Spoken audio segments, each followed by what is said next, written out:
खबर है पूरे बिहार से। पीएम मोदी ने पूछा सीएए पर झूठ फैलाया, क्या एक साल में किसी की नागरिकता गई? प्रधानमंत्री नरेंद्र मोदी ने कल बिहार में ताबड़तोड़ 4 बड़ी रैलियां को संबोधित किया। छपरा से चुनावी सभा की शुरुआत करने के बाद पीएम मोदी कल समस्तीपुर, मोतिहारी और पश्चिमी चंपारण में रैलियां की। इस दौरान बिहार में डबल युवराज के माध्यम से उन्होंने तेजस्वी और राहुल पर निशाना साधा। कांग्रेस और राजद को लेप्टे में पार्टी के साथ मिलाने पर भी मोदी ने जमकर हमला बोला। अपनी रैलियों में मोदी ने पुलवामा हमला, आर्टिकल 370, अयोध्या में राम मंदिर के निर्माण सहित केंद्र और बिहार सरकार की कल्याण योजनाओं का भी जिक्र किया।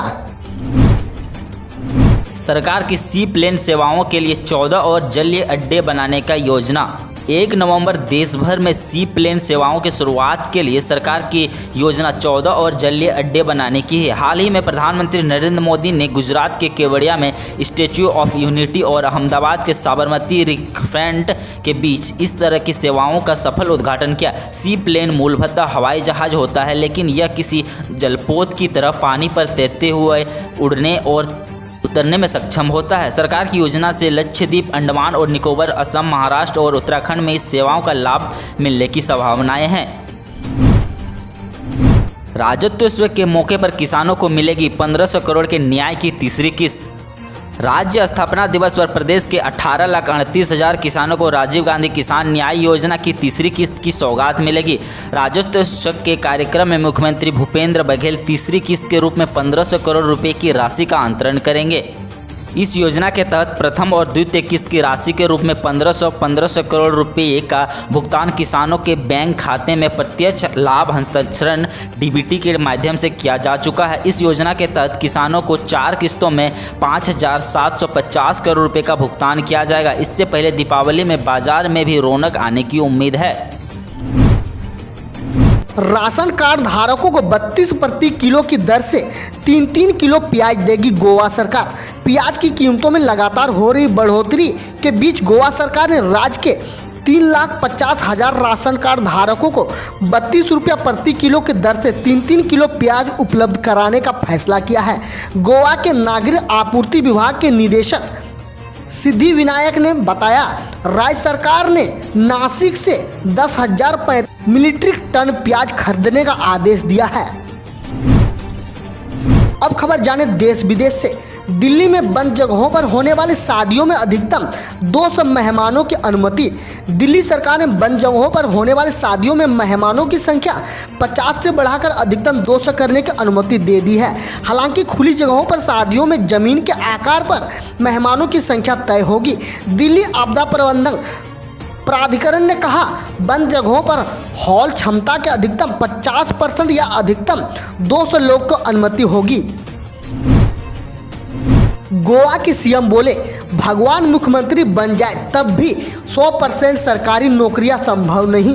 गोवा के मुख्यमंत्री प्रमोद सावंत ने शनिवार को स्वयं पूर्वक मित्र पहले के लॉन्च पर ग्राम पंचायत प्रतिनिधियों के साथ एक वेब कॉन्फ्रेंस के दौरान कहा, सभी को सरकारी नौकरी देना मुमकिन नहीं। उन्होंने कहा, कल को अगर भगवान भी मुख्यमंत्री बनकर आ जाए तब भी 100% सरकारी नौकरियां संभव नहीं होगी। गौरतलब है कि संपूर्ण मित्र का उद्देश्य गांवों को आत्मनिर्भर बनाना है। कोविड-19 पॉजिटिव आए तमिलनाडु के कृषि मंत्री आर दोराईकनु का 72 साल की उम्र में निधन। कोविड-19 पॉजिटिव आए तमिलनाडु के कृषि मंत्री आर दोराईकनु का शनिवार रात 72 साल की उम्र में निधन हो गया। तमिलनाडु के राज्यपाल बनवारीलाल पुरोहित ने उनके निधन पर शोक व्यक्त किया है। पुरोहित ने कहा, उन्होंने पूरे समर्पण के साथ कृषि मंत्रालय को संभाला और अपनी मजबूत छाप छोड़ी। उनका असामयिक निधन तमिलनाडु के लोगों के लिए अपूरणीय क्षति है। कैसे काम करेगा व्हाट्सएप का डिसअपीयरिंग मैसेजेस फीचर? जल्द लॉन्च होने वाली है व्हाट्सएप के डिसअपीयरिंग मैसेजेस फीचर से व्यक्तिगत या बतौर ग्रुप चैट भेजकर मैसेज 7 दिन के बाद गायब हो जाएंगे।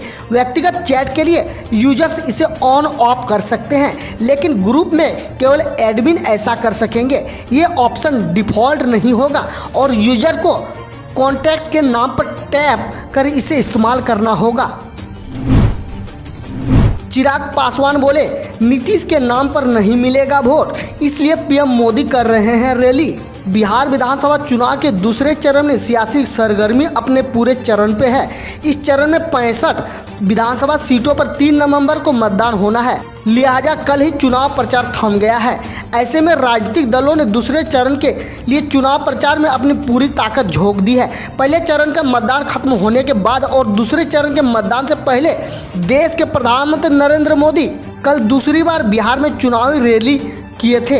अन्य दलों के दिग्गज भी कल पूरी जोश आजमाइश के साथ प्रचार अभियान में उतरे। दूसरे चरण की 94 सीट के लिए थमा प्रचार शोर। 3 को वोटिंग तेजस्वी तेज प्रताप समेत कई दिग्गज हैं मैदान में। बिहार विधानसभा चुनाव के दूसरे चरण में 17 जिलों के 94 सीटों के लिए चुनाव प्रचार शोर का रविवार शाम को थम गया। कुल 14 से 63 उम्मीदवार चुनाव मैदान में हैं। इनमें से 1316 पुरुष, 146 महिला एवं एक थर्ड जेंडर की प्रत्याशी शामिल है। इस चरण में 600 निबंधित गैर मान्यता प्राप्त दलों से तो 513 निर्दलीय प्रत्याशी चुनाव में अपना भाग्य आजमा रहे हैं। पटना में कचरे के ढेर पर प्रेस वार्ता करते रणदीप सुरजेवाला। कांग्रेस महासचिव रणदीप सिंह सुरजेवाला ने कहा कि बिहार की मौजूदा नीतीश सरकार ने राज्य के लोगों को न केवल जहरीला पानी पीने के लिए मजबूर किया है, बल्कि राज्य के शहरों को एक बड़े कूड़ेदान में भी तब्दील कर दिया है। इस कारण सुरजेवाला ने पटना जीपीओ के पास कूड़े के ढेर पर आज प्रेस कॉन्फ्रेंस की। सुरजेवाला ने कहा कि स्वच्छता सर्वेक्षण 2020 में 10 लाख के ऊपर की आबादी वाले 47 शहर में बिहार की राजधानी पटना देश में सर्वाधिक गंदगी से भरा शहर माना गया है। सुरजेवाला ने कहा कि 1 से 10 लाख आबादी वाले 382 नगर पालिकाओं और शहर की जो सूची जारी की गई है, उसमें बिहार के 26 शहर देश के लगभग सबसे अंतिम पायदान पर गंदगी युक्त पाए गए हैं। सुरजेवाला ने कहा कि central ministry of drinks water and sanitation की रिपोर्ट की माने तो बिहार के 10 जिले ऐसे हैं जहां पानी में फ्लोराइड की मात्रा इतनी अधिक है कि वहां का पानी इंसान के पीने के लिए सुरक्षित भी नहीं है। मोतिहारी चीनी मिल को दोबारा चालू करवाना बना अहम चुनावी मुद्दा। पूर्वी चंपारण के मोतिहारी जिले में बंद पड़ी चीनी मिल वहां का बड़ा चुनावी मुद्दा बन गई है। इलाके के लोग की मांग है कि पिछले 8 साल से बंद पड़ी चीनी मिल अगर खुल जाती है तो इलाके में रह रहे 10,000 युवाओं को इसका फायदा मिलेगा। यही नहीं, क्षेत्र के किसानों को भी आजीविका का जरिया मिलेगा। मोतिहारी के यह चीनी मिल छोटा बरियारपुर इलाके में है, जो कुछ सालों पहले तक मोतिहारी का प्रमुख रोजगार केंद्र थी। इसके बंद हो जाने से यहाँ काम करने वाले कर्मचारी, इस फैक्ट्री के संचालन से जुड़े लोग और किसान जो कि यहाँ अपने गन्ने की फसल लाकर बेचा करते थे, उनकी आजीविका का जरिया बंद हो गया है। दरअसल ये चीनी मिल जब चालू थी, इलाके में पूरी क्रेडिट अर्थव्यवस्था इसी से चलती थी। यानी फसल की बुआई से पहले ही एक पर्ची बनाती थी, जिसके आधार पर जिन कर्मचारियों और किसानों को चीनी मिले से भुगतान मिलना होता था, उससे पहले इससे जुड़े उद्योग के लोग सामान लोगों को देते। स्थानीय लोग चुनाव के दौर में इस फैक्ट्री के सामने खड़े होकर इसी तरीके से उम्मीदवारों के सामने अपनी मांग रख रहे हैं। रोहतास में नदी पर बने डायवर्सन में गिरी यात्रियों से भरी बस, एक की मौत, कई हुए जख्मी। बिहार के सासाराम से आ रही जहां यात्रियों से भरी एक बस हादसे का शिकार हो गई। इस हादसे में जहां एक व्यक्ति की मौत हो गई, वहीं 5 लोग घायल हैं। घटना कोच थाना क्षेत्र की है, जहां धर्मावती नदी पर बने डायवर्सन पर यात्रियों से भरी बस पलट गई। जानकारी के मुताबिक हादसे का शिकार हुई बस पटना से यात्रियों को लेकर भभुआ जा रही थी। इसी दौरान ये घटना हुई। इस घटना के बाद इलाकों में चीख पुकार मच गई। स्थानीय लोगों की मदद से घायलों को बाहर निकाला गया, जिसके बाद उनके इलाज के लिए प्राथमिक स्वास्थ्य केंद्र कोचक भेजा गया। मृतक की पहचान बांका जिला के ताहिरपुर निवासी आलमगीर के रूप में हुई है, जबकि घायल का इलाज फिलहाल अस्पताल में चल रहा है। इस मामले में विस्तृत जानकारी की प्रतीक्षा की जा रही है। बेतिया, मोतिहारी और सीतामढ़ी के किसान की कमर टूटी, चुनाव में चर्चा तक नहीं। एक तो बाढ़ से फसल चौपट होगी, जो फसल बची उससे भी वाजिब कीमत नहीं मिल रही है। बढ़ती महंगाई ने किसानों की कमर तोड़ दी। इसके बाद भी चुनाव शोर में किसानों की इस हाल की कोई चर्चा तक नहीं।